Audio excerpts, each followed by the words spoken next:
দুর্দান্ত স্বাদের করলা ভাজি। এই ভাজিটা পছন্দ করে না এরকম মানুষ খুঁজে পাওয়া যাবে খুবই কম। আসসালামু আলাইকুম এভরিওয়ান, কেমন আছেন আপনারা সবাই? জুম্মা মোবারক। করলা ভাজি করার একটা ট্রিক্স আছে, সেটার জন্য করলা ভাজি অনেকটাই তিতা কম লাগে। সেই ট্রিক্সটা হচ্ছে করলা আর আলু ভাজার জন্য কেটেই প্রথমেই লবণ দিয়ে কিছুক্ষণ মাখিয়ে রাখতে হবে। কিছুক্ষণ বলতে আধা ঘন্টা রেখে পরে ভালোভাবে ধুয়ে চিপড়ে উঠিয়ে নিয়ে এভাবে ভাজি বসিয়ে দিলে এই ভাজিটা তিতা একটু কম লাগে। তারপরেও লাগে, কিন্তু একটু তিতার পরিমাণটা কম লাগে। করলা ভাজি খেতে পছন্দ করে না এরকম মানুষ খুবই কম।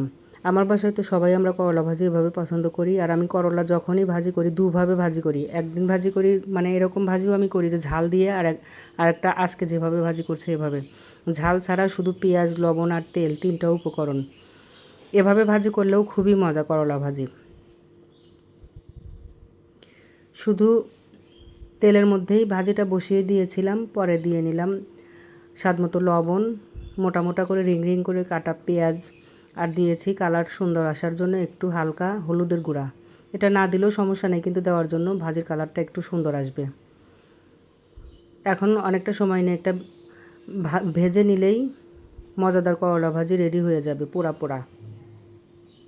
আরেকটা ভাজি করে আমি কাঁচামরিচ দেই, মানে আলু ভাজি যেভাবে করে সেভাবে দিয়েই মাঝখানে করলা দিয়ে দিই। ওই ভাজিটাও খেতে দারুণ হয়। করলা ভাজিটা কিন্তু একদম রেডি গরম ভাতের সাথে খাওয়ার জন্য। আল্লাহ।